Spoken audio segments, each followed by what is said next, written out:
Assalamualaikum warahmatullahi wabarakatuh. Saya Vivi Febriani. Pada video kali ini saya akan menjelaskan materi tentang teknik budidaya malapari atau Pongamia pinnata L. Malapari merupakan tanaman serbaguna yang bijinya mengandung minyak nabati. Sebelumnya, tanam ini hanya dimanfaatkan sebagai sumber kayu bakar untuk merehabilitasi lahan yang tererosi atau sebagai tanaman obat. Namun, akhir-akhir ini malapari mampu menarik perhatian karena dapat menjadi sumber energi alternatif selain sebagai bahan baku industri, sabun, dan obat-obatan herbal. Saat ini pemanfaatan malapari sebagai bahan bakar nabati atau biodiesel banyak ditemukan di India. Kelebihan malapari sebagai bahan baku biodiesel adalah biji mempunyai rendemen minyak yang tinggi, mencapai 27-39% terhadap berat kering, dan dalam pemanfaatnya tidak berkompetisi dengan kepentingan pangan. Peningkatan nilai guna suatu tanaman perlu dicermati sebagai suatu peluang dalam memperoleh informasi baru mengenai alternatif pemecah masalah kelangkaan energi. Dengan demikian, upaya pembinaan budidaya malapari menjadi penting dan perlu dikembangkan. Deskripsi tanaman malapari. Pertama yaitu klasifikasi dan morfologi. Tanaman malapari berupa perdu atau pohon yang menggugurkan daunnya dengan percabangan tersebar. Tinggi pohon ini berkisar antara 15-25 meter dengan diameter batang mencapai 80 cm. Batang berwarna abu-abu, melekah, tegak lurus, samar-samar. Cabang pada umumnya tidak memiliki rambut atau urat dan memiliki goresan yang menyerupai bintil berdekatan dengan pinak daun pada pangkal ganggang daun. Setiap ranting memiliki 5-9 helai daun. Daun malapari tersusun dalam 2 deret dengan 3-7 pinak daun yang terletak secara bersilangan, mengkilat, dan warnanya hijau tua. Unit dari letak daun majemuk bersilang berbentuk bulat telur, menjorong atau lonjong, elips, berukuran 5-22,5 cm kali 2,5 sampai 15 cm. Pangkalannya memudar hingga membaji, dan ketika daun dengan panjang 6-27 cm, pada setiap buku terdapat sepasang bunga berbau menyengat, berwarna putih hingga merah muda. Bagian dalam berwarna ungu dengan ruam hijau di tengah, dan terdapat urat kecoklatan di bagian luarnya. Tangkai bunga berukuran 7-15 mm ditutupi oleh pinak daun yang halus dan berambut pendek. Mahkota daun berbentuk bulat telur terbalik dengan panjang 11-18 mm. Kelopak bunga terbentuk cangkir panjang 4-5 mm, ditutup oleh rambut yang pendek dan halus serta memiliki gigi tumpul yang sangat pendek. Polong berbentuk lonjong, menyorong hingga menjorong, tipis, berukuran 5-8 cm kali 2-3,5 cm kali 1-1,5 cm, halus, berkulit tebal hingga agak mengayu, berparuh, bertangkai pendek, merangkah lebat, berisi 1-2 biji, peroskop, berambut, biji bulat telur gepeng berukuran 1,5 sampai 2,5 cm kali 1,2 sampai 2 cm dikali 0,8 cm dan bermantel rapuh. Polong tidak membuka ketika masak. Selanjutnya, penyebaran. Secara umum, habitat pohon malapari adalah tepi pantai berpasir putih. Malapari kemungkinan besar berasal dari India dan dijumpai secara alami dinaturalisasi dari Pakistan, India, Sri Lanka, serta seluruh Asia Tenggara termasuk Indonesia sampai timur laut Australia, Fiji, dan Jepang. Selanjutnya diintroduksi di Mesir dan Amerika Serikat, seperti di Florida dan Hawaii. Di Indonesia, tanaman ini ditemukan tersebar luas dari Pulau Sumatera bagian timur, TN Berbak, Teluk Berikat, sampai ke Pulau Bangka. Pantai di sekitar Tanjung Lesung, Banten, Pantai Batu Karang, Ciamis, ujung Melambang, Taman Nasional Alas Purwo, Pantai Lovina, Bali Utara, Pantai Sembilia, Lombok Timur, dan Pantai Barat, Pulau Seram, Maluku. Selanjutnya, persyaratan tempat tumbuh. Tanaman malapari banyak ditemukan di sepanjang pantai dan hidup bergerombol. Pohon termasuk jenis cepat tumbuh dalam 4-5 tahun. Tinggi pohon dapat mencapai 20-25 meter dan sudah mulai berbunga dan berbuah. Umumnya tanaman di areal pasir kawasan tropis karena sifatnya tanah tahan terhadap salinitas dan udara yang terbuka. Pada persebaran alaminya, pohon ini dapat tumbuh pada ketinggian antara 10 sampai 1200 mdpl. Tanaman malapari tumbuh baik pada tanah liat berpasir, tanah berpasir, dan tanah liat yang bergumpal-gumpal pada kondisi masih dan alkalinitas. Malapari merupakan tanaman asli daerah subtropis dan humida yang memiliki curah hujan tahunan antara 500 sampai 2500 mm dan musim kering selama 2 sampai 6 bulan dengan suhu maksimum antara 27 sampai 38 derajat Celcius dan suhu minimum antara 1 sampai 16 derajat Celcius. Tanaman dewasa mampu tumbuh pada suhu di atas 50 derajat Celcius pada tingkat anakan toleran terhadap naungan dan dapat mengikat nitrogen bebas. Malapari sebaiknya ditanam pada tanaman berdrainase baik dan sinar matahari penuh atau sebagian. Pemeliharaan tanam ini relatif lebih mudah, tahan terhadap hembusan angin kencang dan kekeringan, tetapi sensitif terhadap cuaca yang sangat dingin, di bawah 30 derajat Fahrenheit. Malapari akan menunjukkan kekurangan nutrisi jika tumbuh pada tanah dengan pH di atas 7,5. Selanjutnya memasuki budidaya. Malapari merupakan tanaman tahunan yang secara ekonomis menguntungkan setelah tanaman berumur 4-5 tahun. Nah, untuk itu pengembangan malapari memerlukan kebijakan yang baik agar petani atau pengusaha tidak kecewa. Sebelum pahang dikembangkan perlu adanya varietas unggul.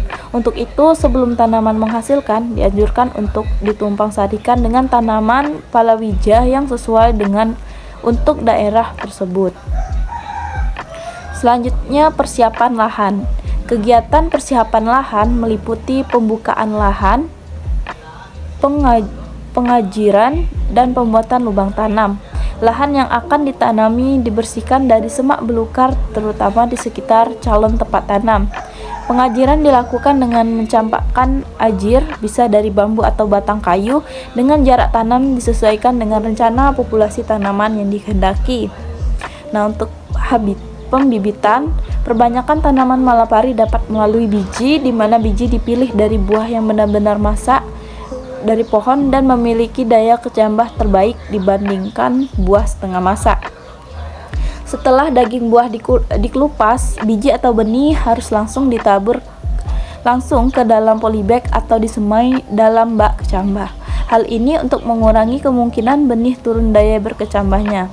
Nah, setiap polybag diisi media tanam berupa tanaman lapisan atau topsoil dan dicampur pupuk kandang. Setiap polybag ditanami satu benih. Nah, benih yang berpotensi menghasilkan satu seedling, dan apabila ini terjadi maka setelah perdaunan sepasang, kecambah dapat dipisah menjadi tanaman tunggal. Tempat pembibitan diberi naungan dengan bahan dapat berupa daun kelapa, jerami, atau pranet. Pembibitan ini dilakukan selama 2-3 bulan. Kegiatan yang dilakukan selama pembibitan antara lain penyiraman. Setiap hari 2 kali penyiraman pagi dan sore. Penyiangan dengan melakukan pembersihan gulma sekitar tanaman dan seleksi dengan memilih bibit yang pertumbuhannya baik. Pembibitan secara vegetatif juga mudah dilaksanakan, yaitu dengan cara stek batang. Stek diambil dari pohon induk dengan penampilan yang baik dan sehat. Bahan stek dapat dikumpulkan dari ranting berukuran 1 sampai 1,5 cm atau dari terumbusan hasil pemangkasan. Tidak memerlukan bahan perangsang pertumbuhan akar. Stek umur 2 bulan sudah berakar dan tunas sudah mencapai 10 sampai 15 cm. Selanjutnya yaitu penanaman. Penanaman dilakukan pada awal atau selama musim penghujan hingga kebutuhan air bagi tanaman cukup tersedia. Bibit ditanam dipilih yang sehat dan cukup kuat serta tinggi bibit sekitar 50 cm atau lebih. Saat penanaman tanah di sekitar batang tanaman dipadatkan dan permukaannya dibuat agak cembung. Penanaman dapat juga dilakukan secara langsung di lapangan, itu tanpa pembibitan, dengan menggunakan stek cabang atau batang. Jarak tanam yang biasa digunakan berkisar antara 2x2 meter sampai 5x5 meter. Selanjutnya pemanenan. Buah yang dikumpulkan sebaiknya sudah berwarna hijau kecoklatan sampai berwarna coklat. Buah-buah ini dapat dikumpulkan dengan cara menggoyang-goyangkan dahan, dan apabila buah sudah tua akan rontok dengan sendirinya. Kemudian buah dikupas secara manual seperti akan mengupas kacang tanah. Hasil perhitungan potensi produksi pada akhir musim buah dapat dikumpulkan 28 kg dari satu pohon. Dalam satu pohon malapari dihasilkan 9 sampai 90 kg biji per tahun. Sehingga jika kerapatan tanamannya 100 pohon per hektar, maka potensi pemanenannya adalah 900 sampai 9000 kg biji per hektar per tahun. Apabila rendemen 25%, maka dihasilkan 225 sampai 2250 kg per hektar per tahun minyak lemak dengan cara pembudidayaannya yang baik dan rotasi tanam 5 sampai 7 tahun. Maka produksi perkebunan Malapari yang dihasilkan mencapai 2 ton minyak lemak dan 5 ton kayu bakar per hektar per tahun. Selanjutnya yaitu Malapari sebagai bahan bakar nabati. Tumbuhan Malapari berperan dalam menyediakan dua sumber energi, yaitu kayunya masih bahan bakar yang memiliki kalori bakar kayu sebesar 19,2 Nj per kg, dan bijinya mengandung minyak nabati dengan kandungan minyak sebesar 27-39% dari berat keringnya. Tanaman ini sudah dikenal di India sebagai sumber kayu bakar dan minyak lemak. Non-pangan. Untuk bahan bakar lampu, pengelolaan minyak Malapari sebagai bahan bakar nabati biodiesel dilakukan dengan tahapan sebagai berikut. Yang pertama yaitu pengeringan dan pengupasan. Nah, pada pengeringan buah Malapari bertujuan untuk memudahkan proses pengupasan kulit buah. Pengeringan ini dilakukan dengan cara dijemur di bawah sinar matahari hingga biji mencapai kadar air sebesar 7-10%. Buah yang telah kering ditaruh di tempat teduh menunggu proses pengupasan. Setelah itu buah dikupas dengan cara buah yang sudah kering diletakkan di atas permukaan yang keras seperti lantai semen atau meja, lalu digiling atau ditekan dengan sebuah kayu sehingga kulit buah pecah dan biji keluar. Biji dan minyak Malapari yang mentah mengandung asam amino kompleks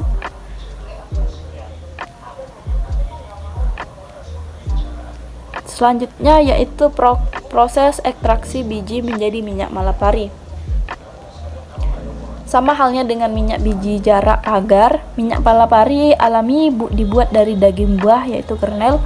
Alat yang digunakan untuk membuat minyak kasar antara lain pengepres yang dapat digerakkan dengan tangan atau mesin dengan teknologi yang sederhana sehingga dapat dihasilkan di daerah pedesaan. Selain alat yang sederhana, ada juga alat yang modern, misalnya mesin expeller yang berfungsi untuk memeras kernel Malapari agar keluar minyak Malapari alaminya.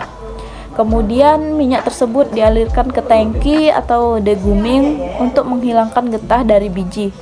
Pengaliran ke dalam tangki ini bertujuan untuk menghilangkan fosfor atau fosfolipid, dan pemanasan digunakan untuk menghilangkan asam lemak bebas. Kedua bahan tersebut harus dihilangkan jika minyak Malapari digunakan sebagai biodiesel karena fosfor dapat mengendap sebagian kerak di ruang bakar diesel, sedangkan asam lemak bebas bersifat korosif yang dapat merusak komponen mesin diesel. Kemudian filler press digunakan menyaring hasil deguming, dan hasil dari saringan adalah minyak goreng, kental licin dan berbau tidak sedap. Selanjutnya pembuatan biodiesel.